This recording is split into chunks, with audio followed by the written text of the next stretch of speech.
The young lady's reputation spread more and more widely, even the banquets of the officials in charge began to invite the young lady to follow. The madam was overjoyed, and treated the young lady better, no longer calling her a little slut, but instead calling her my daughter, my daughter. In order not to embarrass the Golden Jade Pavilion, the madam prepared many bracelets, brocades and silks for her, and also gave her a few errand boys and maids. A gentle fragrant wind blew, and the clear sound of jade rang out behind. Only to see the pearl curtain slowly roll up, and a peerless beauty with drooping eyes and faint eyebrows slowly walked out. Skin as white as snow, beauty as flowers, hair as clouds, cheeks as frost, moonlight makeup, starlight embellishment, eyebrows as distant mountains, eyes filled with autumn waves, lips as red as vermilion, teeth as white as jade, face powdered with peach cheeks. Good wine makes the face red, ears tinged with dawn, slender neck exudes fragrance, small waist, less than a span long, arms white as jade, hard to get dirty. Leaning against the railing, gentle figure appears and disappears, light silk dress, one shoulder exudes fragrance, soft silk string, how can it compare to her charm? Falling flowers are pitiful, how can they compare to her beauty?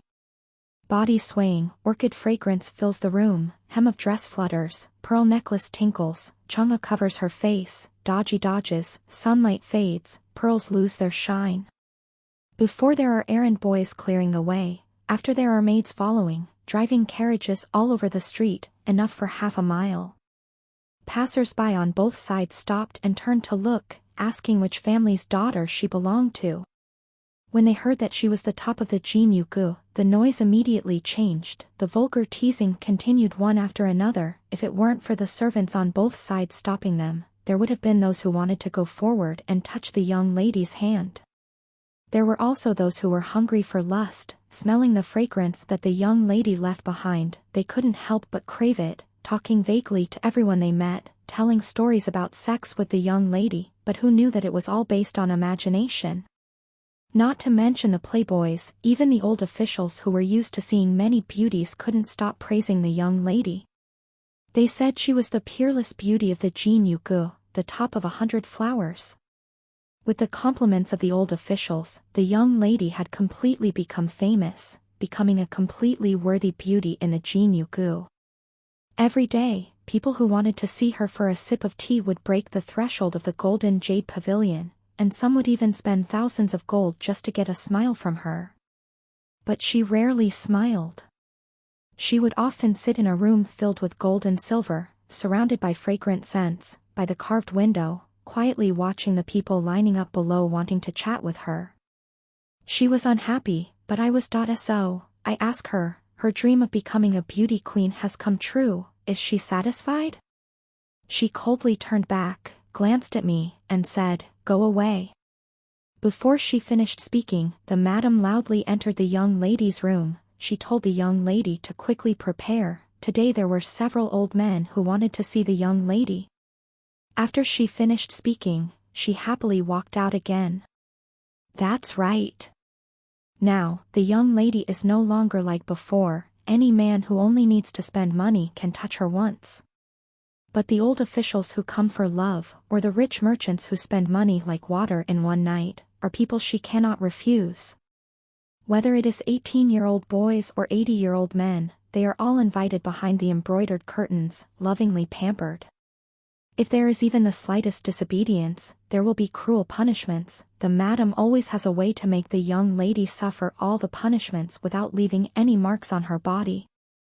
Or if a distinguished guest tells the madam that he is not satisfied today, then next time he comes, the madam will fill her stomach with medicine, not caring if it will harm her body, just saying that taking the medicine will make the distinguished guest more comfortable. If the lady does not want to drink. But as long as she is in a brothel, there are not many things to want or not. The madam gives the lady a bowl of medicine, while smiling and talking. Finally, she does not forget to tell the servant beside her to hit the woman tied to the pole hard, very carefully, absolutely not letting the fetus in her belly be born in the Golden Jade Pavilion. The young lady became a model, the object of admiration for the prostitutes within the Jinyu Pavilion. Anyone who saw her would call her elder sister. The servants who used to beat and scold her at the slightest provocation now always obeyed her. The innocent and ignorant maidservants who had just been sold admired her. The beggars on the streets were also extremely infatuated with the young lady. They all said that the young lady had a beautiful figure, and her pipa playing was even more beautiful. Perhaps it was for this reason that many people wanted to get close to the young lady. Even the maidservants who had just been sold liked her, often calling her elder sister fairy. The newly arrived maidservant could not understand what it was like to fall into a brothel. She often looked at the young lady with eyes full of admiration, infatuated with her superb pipa skills, wishing to become someone like the young lady. Therefore, she would often take advantage of the moment when people were not paying attention to secretly fondle the young lady's pipa with admiration. The young lady discovered it. She raised her hand and slapped the maid. "You lowly slut, who allowed you to touch my pipa?" The young lady refused to let go. She dragged the maid out of the room, pushed her to the side of the stairs but did not stop. Seeing that the little girl was about to put one leg in the air, the young lady still did not give in, raised her hand to hit. I quickly raised my hand, waved two streams of wind, one wrapped around the maid's waist, the other held the young lady's arm that was about to hit. The maid was startled but was not in danger. As for the young lady, she could not lower her hand. Everyone saw this and hurried forward, advising the young lady to calm down. The young lady was extremely angry, waved her sleeve, and took a step back to her room. When she returned to her room, the young lady vented her anger on me, and when she saw that I had just appeared, she sternly questioned, "Didn't you say that a deity cannot interfere in the affairs of mortals? Why do you want to save him?" Before I could reply, she threw everything on the table to the ground, screaming loudly, "Why do you want to save him? Why did you save him and not me? Everyone has a destiny. That girl's destiny was destined not to die by your hands. Then should I be exiled to this place?" She didn't wait for me to finish speaking before turning to ask me, her eyes red. I calmly looked at her. "All of this is because you wanted it." The young lady screamed, casually picking up the vase beside her and throwing it at me. She had tried this countless times, but each time the object would pass through my body and fall onto the ground behind me. I asked her, why did she have to do that to that girl, using such vicious words? "Wicked?" the young lady sneered. She looked straight at me, asking me back. "Wicked?" I was protecting her. This time, it was my turn to sneer. After all, these words were said by the young lady. How much was true, how much was false? Let's see if the young lady herself believed them. I once asked her, what was so bad about achieving her wish? You must know that, at that time, the wish she had always wanted to fulfill was to be a beauty queen, surrounded by people, dressed in fine clothes and fine food, free and easy, and able to sleep with men all over the world, not needing to be single-minded, able to love many people, short but deep. The young lady took the item and shattered my illusion. Ever since the young lady's reputation became famous, her personality had become much more eccentric. Just now, she was toasting and clinking glasses, laughing and chatting happily with the adults at the government banquet, but after a while, when she returned to the Golden Jade Pavilion, she sat by the window, staring blankly. If someone came to bother her at this time, if she was in a good mood, it would be over, but if she was in a bad mood, no matter who it was, they would beat and scold her. Even the madam had her teacup thrown at her several times. Recently, the old officials in the government office have been very fond of the young lady. This has increased her value even more. Late at night every day countless people spend money like water just to caress her once. Most of the resources of the Golden Jade Pavilion are shouldered by the young lady alone. The madam can only turn a blind eye and follow her will. Gradually, the people who admire and are close to her in the Golden Jade Pavilion have become afraid of her, avoiding her. The young lady also did not say anything, only looking at the backs of these people, resentful and mockingly laughing. The people in the Golden Jade Pavilion clearly know about the young lady's change. but the people outside the Golden Jade Pavilion do not know at all. They still praised the young lady as usual. There were all kinds of people. When they returned from outside, someone appeared to chat with the young lady.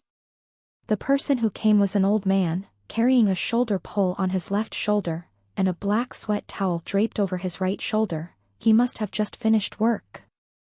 He stood under the eaves where the young lady was resting, leaning on the shoulder pole, and asked the young lady who was holding the pipa if she could play a piece for him, to ease his fatigue. The young lady closed her eyes to rest, pretending not to hear him. The old man did not give up, and asked again. He said he had heard the pipa before. It was very good, very beautiful. It was just that later on. He sighed and shook his head. So, he begged the young lady if she could play a piece for him. "What do you know about the pipa?" The young lady suddenly became angry, opened her eyes, raised her eyebrows, and stared at the old man below, saying, "Do you understand these noble pieces of music?" The old man was stunned. Before he could open his mouth, she continued to curse, "You are a common mortal. How can you be worthy of listening to my pipa? You don't know the music, you don't recognize the rhythm. It's a waste for me to play these elegant pieces for you." Seeing that the old man didn't say anything, she continued, "Who am I? Who are you? Are you worthy of me playing for you? If I let anyone listen, wouldn't that be lowering my status?" The old man hesitated for a moment, then suddenly clapped his hands and laughed loudly, not arguing with her, nor paying her any attention, but just picked up the empty carrying pole, laughed loudly and left.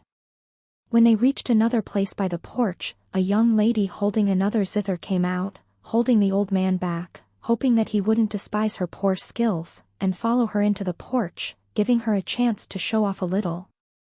The young lady glanced at him with disgust, snorted, threw back a "lowering my status," and left without looking back. When I returned to the Golden Jade Pavilion, I sat by the window, and asked her with interest, who was she? The young lady glanced at me, but did not answer. I asked her again out of curiosity, didn't I hear that no matter how good the beauties in the world were, they were still low class, low class? Before I could finish, the young lady was already angry. Low class? Where was the low class? She ate the food of the immortals, attended the banquets of the officials, did not worry about food, clothing, and dignity. Where was the low class? She sneered at me, disdainful, and told me that she was a courtesan, sent by the imperial court, serving the officials. In her era, how could she be a low class? This was a position, something that millions of people wanted every year but could not have. I really couldn't help but laugh, and asked her, where did she hear and know about these things? Perhaps my ill-intentioned smile was really too obvious. The young lady just glared at me angrily, but did not reply. 19. The young lady did not ask, and I did not reply. Whether or not she was assigned to the organization, I was too lazy to mention it to her. Now that she had achieved her wish, she just needed to wait until the time was up, and I would start looking for and selecting the next interesting person. So we just need to calmly wait for the time to come. But for the young lady, it is not that simple. The more famous she is, the more people will naturally want to get close to her. Especially in the parties that she is invited to, the rich and powerful officials who come and go, almost no one is not tempted. Once they are tempted, they will use their power and money, giving the madam an opportunity, bringing them secret convenience. Of course, the madam cannot ignore this, because these people, for the Golden Jade Pavilion, no one can offend, even though among them there are people that the young lady does not want to see. Don't look at her arrogance now, but there is also someone she is afraid of. It is not the madam, but a great person. That great person likes her very much, trying every way to spend a spring night with her. But she does not want to, she is afraid of him. As for the madam, she is not afraid. Not only is she not afraid, but she also does not want to let go of this big tree with great shade. So, even though the young lady cried and begged the madam countless times, the madam still did not agree. She said, that gentleman had strange preferences in bed. Every time he served her it was like suffering torture. But even so, the madam still only had one sentence for her: how can a commoner fight against an official? Moreover, once you enter a brothel, what other choice do you have? Although the madam does not beat her anymore, as long as she dares to truly resist, the madam still has countless ways to make her life a living hell. So even if she did not want to, she could only agree. Those days, I sat on the roof of the golden jade pavilion, listening to the painful wailing from her room, becoming more and more curious, what exactly was the word status that she mentioned. When the gentleman left, she sat by the bed, her fair body covered in bruises, hugging the blanket and crying endlessly. However, the madam was very happy. She walked back and forth beside the young lady who was crying so hard she couldn't breathe, incomparably happy, holding a calculating table while talking about how much that lord liked her, and what benefits he could bring to Jinyu-gu. After all, that lord was very powerful, and with just a wave of his hand, he could protect the entire Jinyu-gu. With the lord's protection, wouldn't the Jinyu-ji's business become more and more prosperous? Moreover, what was the disadvantage of being by the lord's side? It was just a few small hobbies. The lord was just a little older, he was just a little chubby. What was the big deal? Wouldn't it be okay to endure a little? Moreover, with the lord's status and position, ordinary people wouldn't even want to have it. Yet the young lady was loved and cared for by the lord like that, such a great blessing, yet she wasn't happy, and cried all day long. She really didn't know what to do. If this matter were to be spread out and make the lord angry, Kim Nok Kak would be in trouble, and the madam would definitely make the young lady suffer all sorts of things. The madam angrily pointed at the young lady who did not dare to cry out loud, saying, living in happiness but not knowing how to enjoy it. Whether the Golden Jade Pavilion will encounter trouble because of the lord's unhappiness, no one knows. But the lord will definitely suffer because of the young lady. The reason is actually very simple, that is, the lord's affair with the prostitute was known by others. The opponent took advantage of this to denounce the lord in front of the emperor. Although it was not a big deal, it still affected the lord's reputation to some extent. Therefore, the lord's official career encountered some obstacles, and that time passed very unhappily. This news reached the ears of the officials who depended on the lord. They followed the lord, shared in the glory and disgrace, and could not let the lord encounter difficulties just because of such a small matter. Therefore, a colleague went to the Golden Jade Pavilion, specifically asking to see the young lady. As soon as he met the young lady, he immediately informed the young lady of the difficulties the lord was facing, hoping that she could help. The young lady did not understand. She had nothing to do with this matter. How could she help the lord? So the colleague immediately took out a lot of gold and silver, and told her that to solve this matter was actually very simple. As long as the prostitute that the lord had been involved with never existed, then the lord would easily clear his bad reputation. The colleague promised her that if she was willing to help the lord, for the rest of his life, he would take good care of her family, help them escape from a lower class and become people with a status, not being slaves or concubines for others forever. He would even help her protect the Golden Jade Pavilion. What do you mean? The lady asked cautiously. The colleague smiled and told the lady that he hoped she could commit suicide to protect the lord's reputation in the imperial court. If she agreed to commit suicide, he would make sure to fulfill all the promises he had made to her. Not only that, he also tried to ask the imperial court to bestow on her the title of chaste and loyal woman so that she could maintain her reputation in life and after death, and not suffer contempt and criticism. The young lady was angry and turned to leave. But her colleague impatiently called her back. He warned her not to be unreasonable. He chose this method because he had given her face. If the lord was tracked down and investigated by his opponents, it would not be as easy as he said.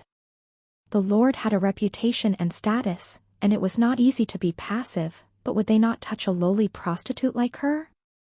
At that time, if she was imprisoned, tortured, and subjected to all kinds of punishments, it would definitely make her life a living hell. Choosing to save face, or choosing to live a life worse than death, that was her decision. The colleague told her to think carefully. After saying that, he angrily waved his sleeve and left. Knowing about the argument, the madam quickly came to the young lady's room. She sat on the ground, tears in her eyes, asking me who was floating in the air, or asking the madam who was walking in, why a little young lady like her had to bear all this, when it was you who was wrong. Although the colleague wanted the young lady to die to protect the Lord's reputation, the madam did not want that either. After all, who would want to let go of a gold tree that was generating profits easily? So, for the first time, the madam sided with the young lady. During that time, the Golden Jade Pavilion encountered many problems. It was either the government officials who came to investigate or the thugs who came to cause trouble, and there were even robbers who broke into her room in the middle of the night, demanding her life. When I raised my hand to summon the wind and snatched the knife from the robber's hands, the young lady finally burst into tears. She kept asking me, what exactly did I do wrong? I thought for a while, and decided to respond to her with the words she had said before. I said, maybe it's because you don't want to fight back. Fuck. She cursed again. However, I was used to it. Usually when she got angry and cursed, I wouldn't respond. The sound in the room quickly attracted the madam's attention. She rushed over, but when she entered the room and saw the chaotic scene, she didn't ask much, just comforted her a few sentences and left. In the following days, the madam became busy. The young lady asked someone to find out and found out that the madam was looking for a broker everywhere, wanting to buy some new beautiful young ladies. The young lady said that she always felt that something was wrong but didn't know why. I didn't answer her, because she would soon understand. That night, the madam brought her a bowl of soup, saying that she had been worrying too much in the past, so she cooked some soup for her to drink. The madam had never treated her so well, so she was wary, only took a sip, then chased the madam away and poured it away. But not long after, a wave of drowsiness came over her, and she soon fell asleep.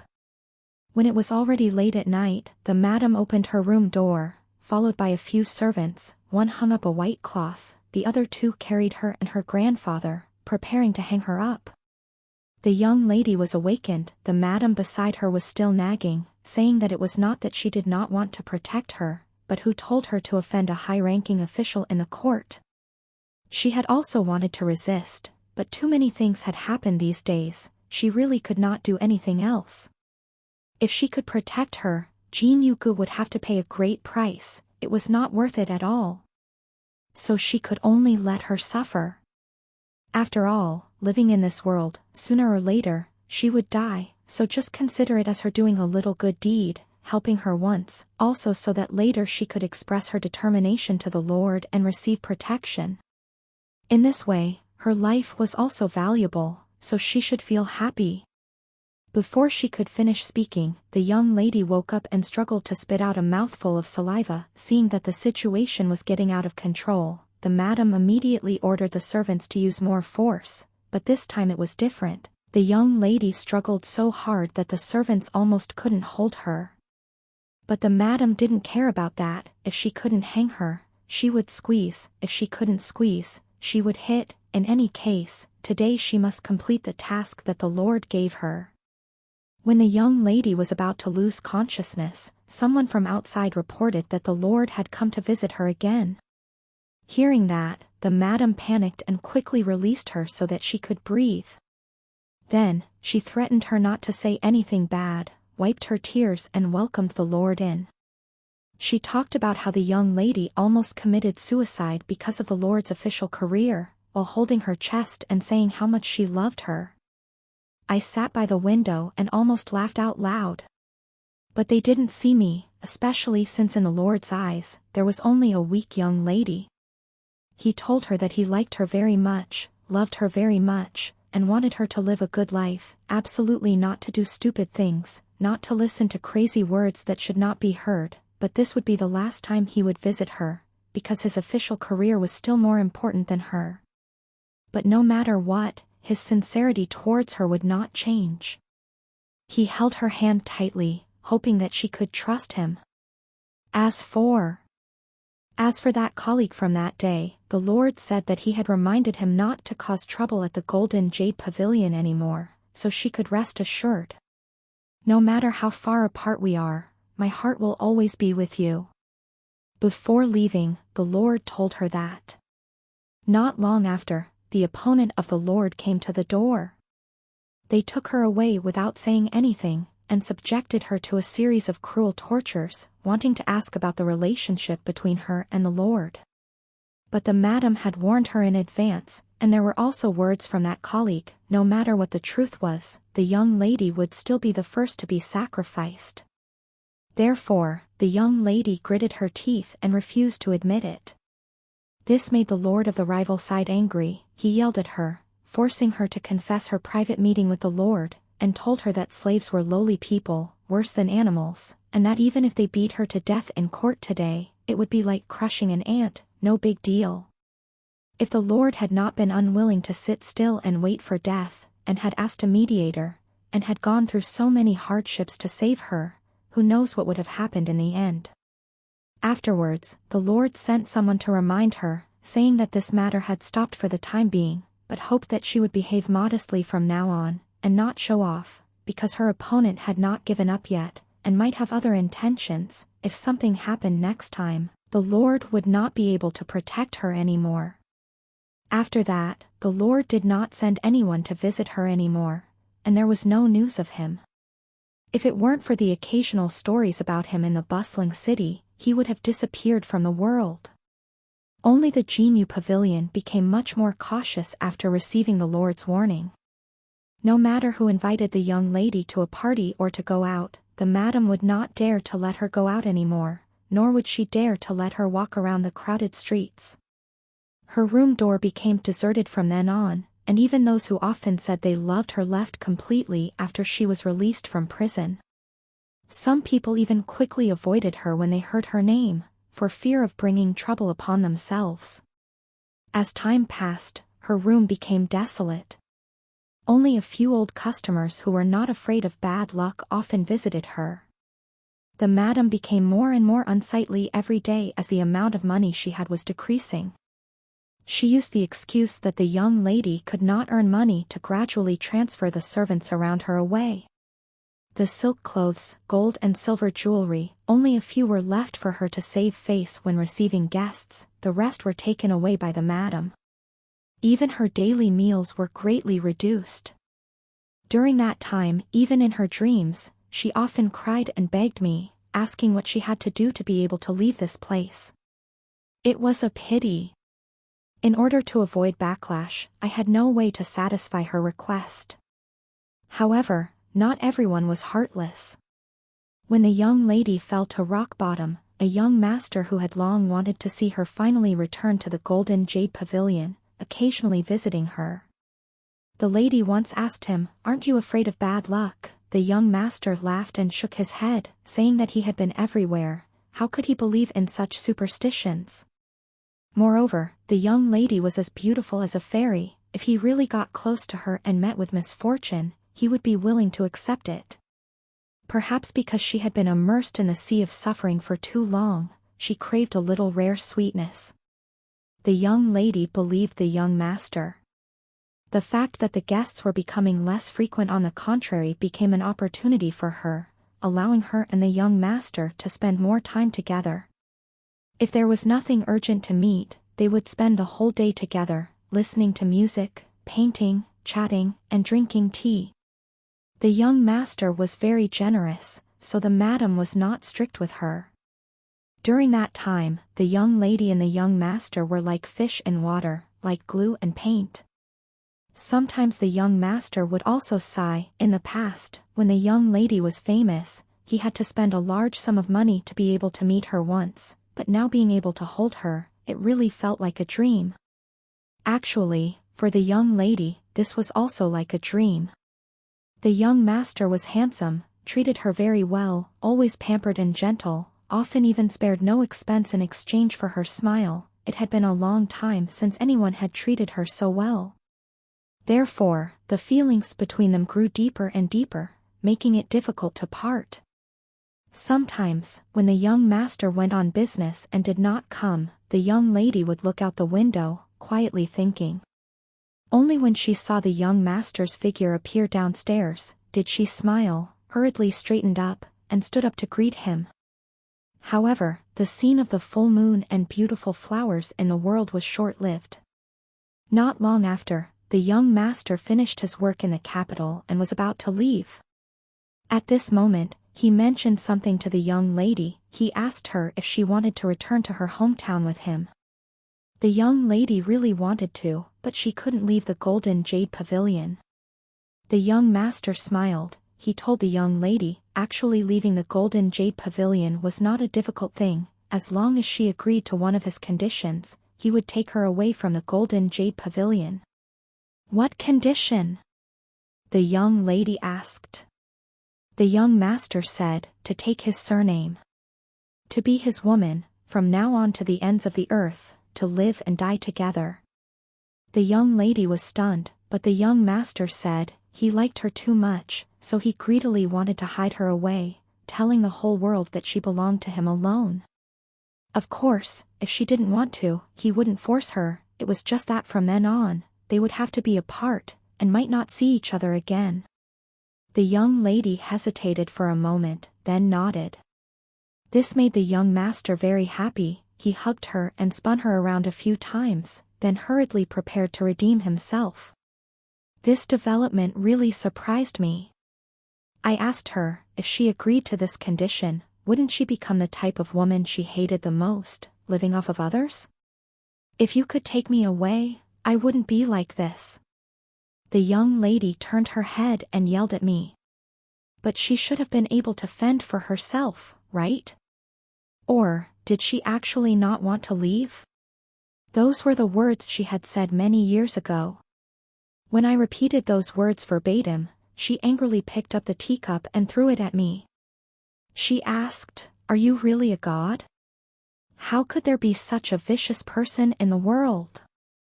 I am a god. But I am not a god either. I answered her like that.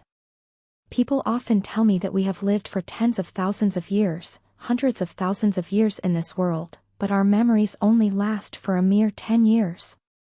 We were born from the imaginations of mankind. Thanks to countless pens and ink corrections, countless story sketches, we have become the form that people admire, desire, and hope for. I am you girls. We were created by you. Carrying the feelings of everyone towards all beings in the 3 realms, carrying your perception of the world, carrying your hopes and desires for yourself. And then creating us.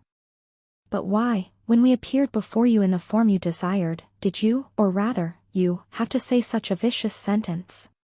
You don't need merciful gods, you need gods who can flip their hands and make the sky full of clouds, flip their hands and make it rain, treat the people like toys, indifferently watch the world suffer, accept countless offerings, and achieve your own paradise. We did it. It's just that this time, the people are you. The young lady still chose to rely on the young master in the end. She said, since I couldn't take her away, she had to fend for herself.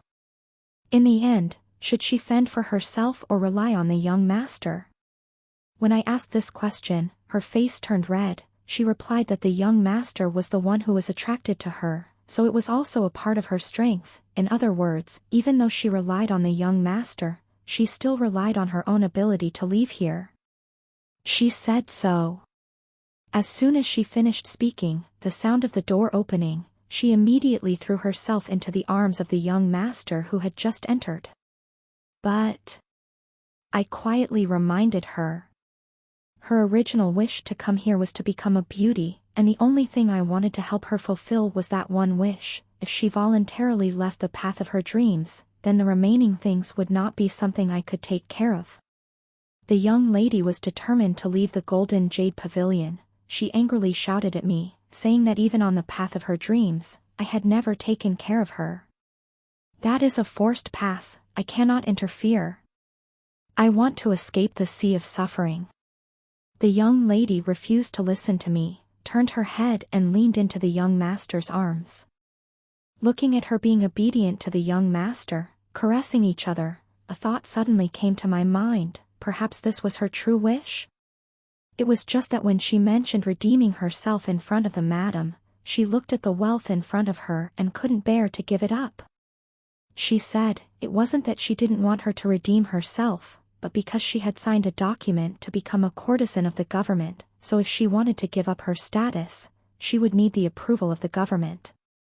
Therefore, the young lady followed the madam's instructions and went to the official in charge of the courtesans of the government. The young lady was once famous, talented and beautiful. How could the official not have heard of her?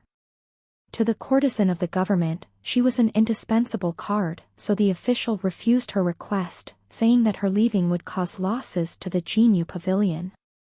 The young lady wanted to cry but had no tears. In front of the magistrate, she kept talking about the feelings between her and the young master, tears falling like rain. The magistrate sympathized, but still did not agree. After all, to him, the young lady was a bargain, a good bargain. How could he easily let go? In the end, the young lady could only return to the young master and tell him everything. At that time, with tears in her eyes, she asked the young master, did he really want to live with her for the rest of his life? The young master answered very firmly, and also told her, not only did he want to live with her, but he also wanted her to be his first wife, in the traditional way. This sentence also surprised the madam. She said, how could people like us marry someone as good as the young master? Being a concubine was already a blessing. The madam was very shocked, and advised the young lady to think carefully. The young lady was very moved, and was determined to follow the young master. She believed in the young master's feelings for her. As long as she could marry the young master, she was willing to do anything.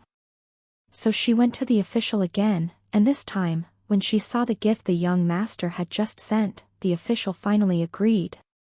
He agreed to let her leave, but there was one condition: he wanted her to stay for a while. The young lady was frightened. She understood what "stay for a few days" meant, but the official said this had also been agreed to by the young master. He looked at the hesitant young lady mockingly, telling her, who didn't know that the courtesans of the Genu Pavilion had a status as low as animals, not even as good as an item that could be given to others at will. Today if she was happy she would give it to this person, tomorrow if she wasn't happy she would throw it to someone else. Life and death were not up to her. She could come and go as she pleased, so why did she need to pretend to be pure and innocent? Being able to let her entertain her already increased her value. If she did not agree, she would never be able to escape her status as a prostitute. Reluctantly, after the young master agreed, the young lady had no choice but to accept the request of the high official. A few days later, holding the papers to renounce her status, she walked out of the high official's house, under the clear blue sky, covering her face and sobbing. 23. I once again advised the young lady. If she chose to leave the path of her original dream, I would no longer be able to interfere in her affairs. But the young lady refused to listen to my advice. She said, "You are the one who brought me into this strange world, you are the one who put all the suffering on my shoulders, you are also the one who pushed me into the abyss that I cannot stand up from. What do I need your intervention for? You are the most cruel God in the world. Everything about me is just a movie, a game, a story to you. You want my fate to be so miserable that it cannot be any more miserable, only then can it bring you some fun. You added things into my life that I did not deserve to experience, causing me to fall into my current situation. But now, when I have finally found the right path, found my own happiness, you keep getting in the way. Are you afraid that my life will no longer be miserable, making you feel bored? I will not listen to you anymore, nor trust you anymore. I do not want to see you anymore. If possible, I just hope you will be as far away from me as possible." But all of this was her original wish. What she experienced was just the necessary path to achieve that dream. Those were the things that came with it. I never intentionally added anything, it was all just the essence of this wish.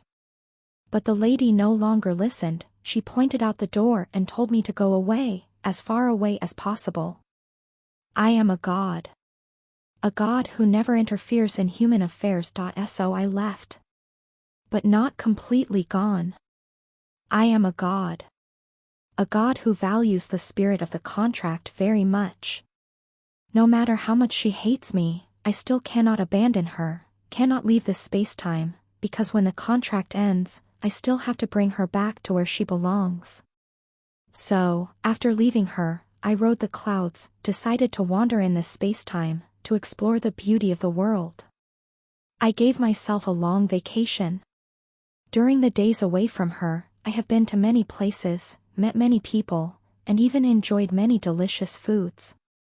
From officials to merchants, from heroes to beauties, from talented men to beautiful women, from bad guys to good guys, I have met quite a few.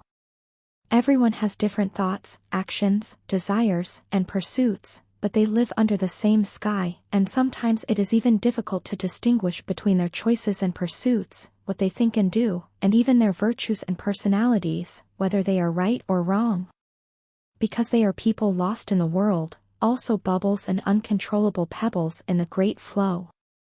In that flow, they struggle, trying to live up to the model they want, but accidentally get caught up in paths they never imagined, either struggling or compromising. In the short time for gods, they quietly drift through life, eventually becoming skeletons, worldly matters, either forgotten by the world, completely disappearing, or leaving behind achievements, praised by the world. It's just. This world originally has no right or wrong, and precisely because there is no right or wrong, only helplessness, everything becomes uncontrollable. There are no longer fixed rules and regulations, countless possibilities create a living world, countless flaws create living people. They are no longer characters with flashy masks in the pages, living up to people's expectations, going through a bustling life, but have become people in the world, carrying endless flaws, but can only wholeheartedly move forward, trying to rise up, humans. And chaos and flaws, perhaps, are the most different, unforgettable beauty in this world. No one has a destiny to follow the labels given by others, step by step. Gods too. People too. Transmigrators too. I don't remember how long I've been wandering in this world. Maybe a year, maybe 2 years, but definitely not longer. Until I met the girl again. She had taken off her gorgeous clothes, put on a coarse cloth shirt, her hair neatly tied up, and stood by the roadside selling wine and tea. Looking around, I couldn't see the young master anywhere. She recognized me. I asked her what had happened, where was the young master? The girl immediately told me everything. After happily leaving the golden jade pavilion with the young master, she had a sweet time. She gave up her name, gave up her family name, even gave up herself, and followed the young master to his hometown, a large house. There was everything there, nothing was lacking, with just a request, the young master could find a way to bring it to her. But why did the young master treat her so well? At that moment, the young master grabbed her nose and lovingly said that it was because she was his wife.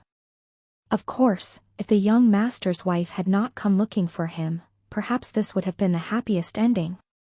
She had no idea that the young master already had a wife. Therefore, she could only stand there, dumbfounded, listening to the young master explain to the young master that she was just a prostitute that the young master had bought. How did it turn out like this?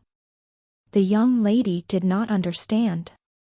But for some reason, the young master's wife did not show any jealousy, but with the solemn look of a lady, she observed her from top to bottom. She said, she was very satisfied. Satisfied with what?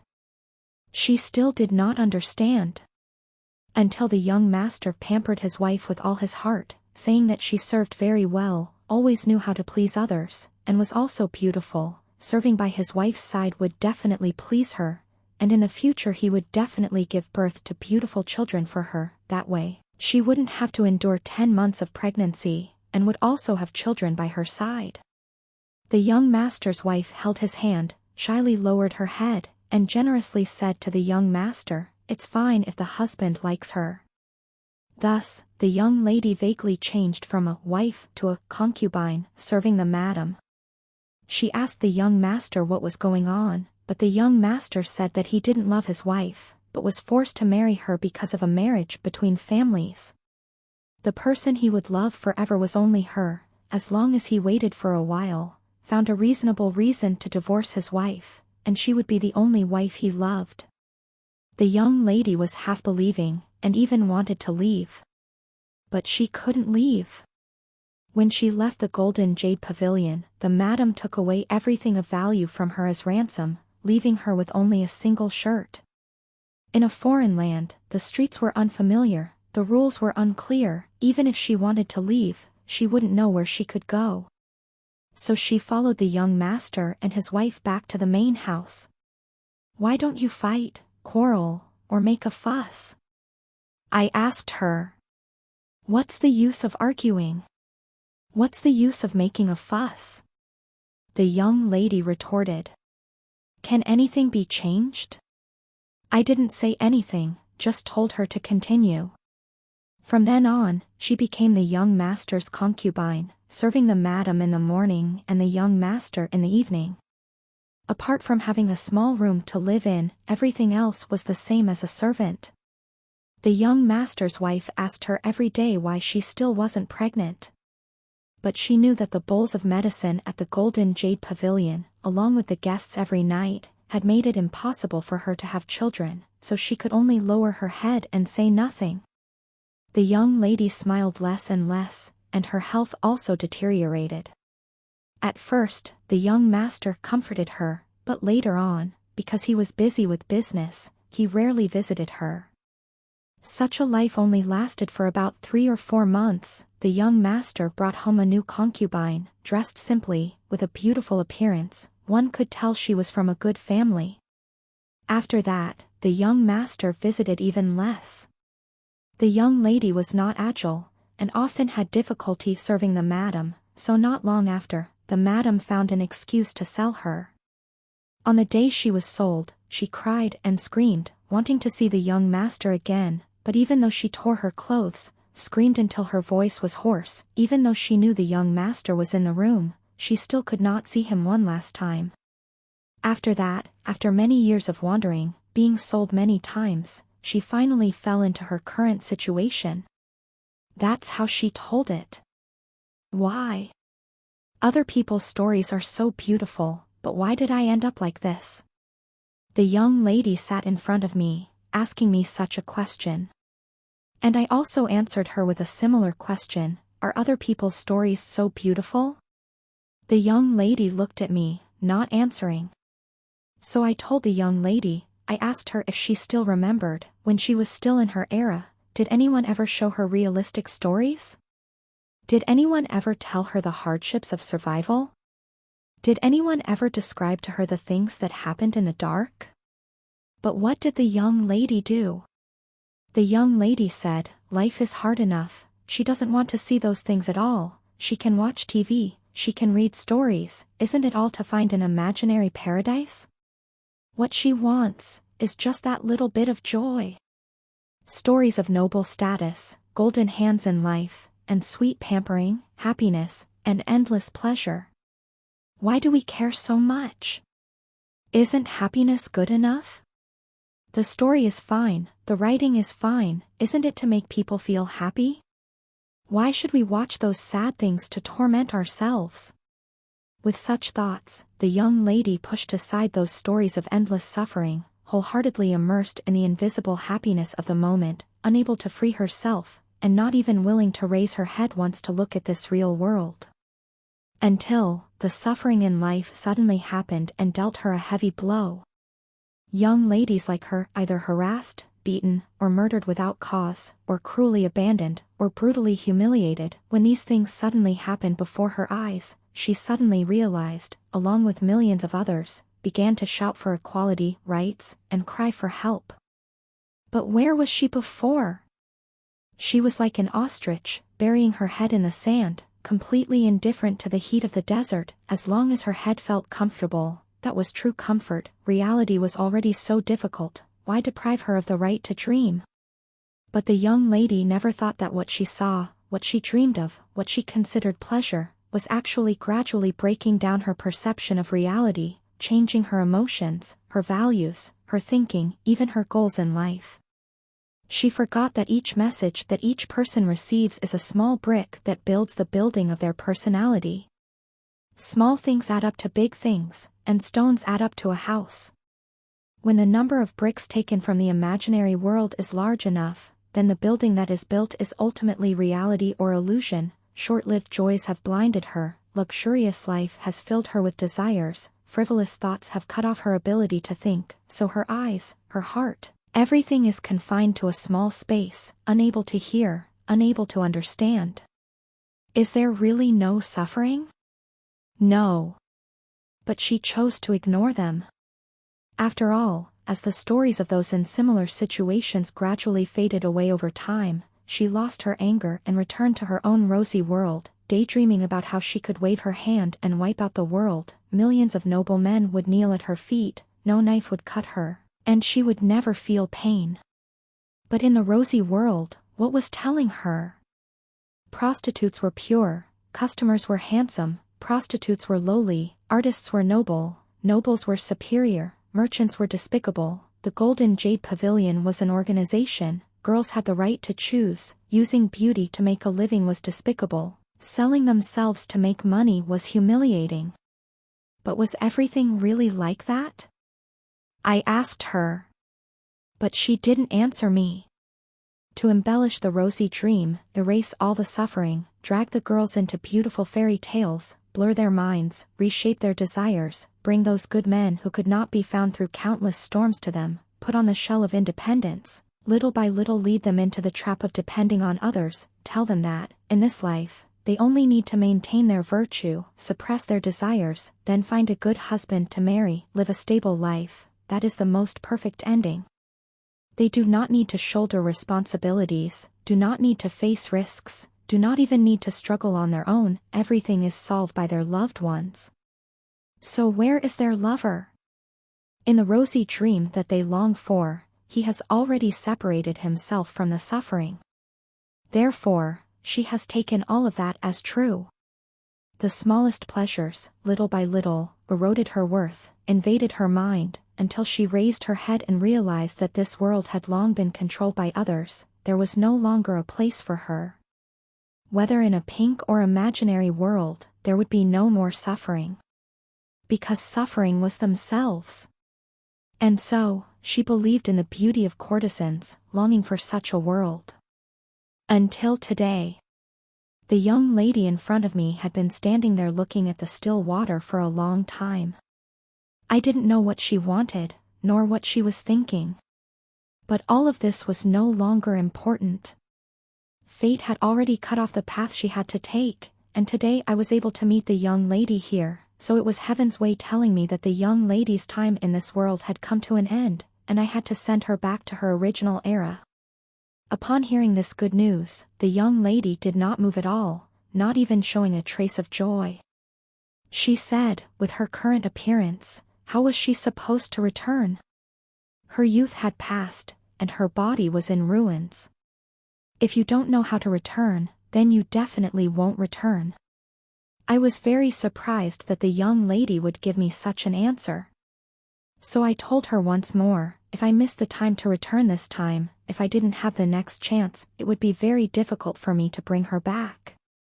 If the young lady were to die in this world, it would also mean that there would be no way to return to the original era. The young lady finally raised her head, then smiled at me, and replied, After that, the young lady brought me a bowl of tea, saying that after I tasted her current cooking skills, she would send me away. I was unwilling, and even a little unable to understand. As we walked side by side, I asked her why she didn't return more than once. But she didn't say anything to me, she just raised her head to look at the clear sky, smiling and shaking her head. Even a god, of course, would have things she didn't understand. In the end, I still couldn't get an answer from the young lady. I couldn't go against her wishes and send her away from this place, so I could only leave according to her wishes. Before leaving, I told the young lady that I would still stay in this space-time to wait for her for a while. If she changed her mind, the contract between us would call me to her side. The young lady nodded, replied with an okay, then waved goodbye to me. This time, I did not glide over the clouds, nor did I ride on the clouds, but walked step by step like a human, away from the young lady. I don't know how far I've gone. When I turned around to look back, the girl standing by the lake was nowhere to be seen. I don't know where she went, there was no trace of her anywhere. The surroundings were as quiet as a painting, there were only ripples on the lake surface spreading out in circles.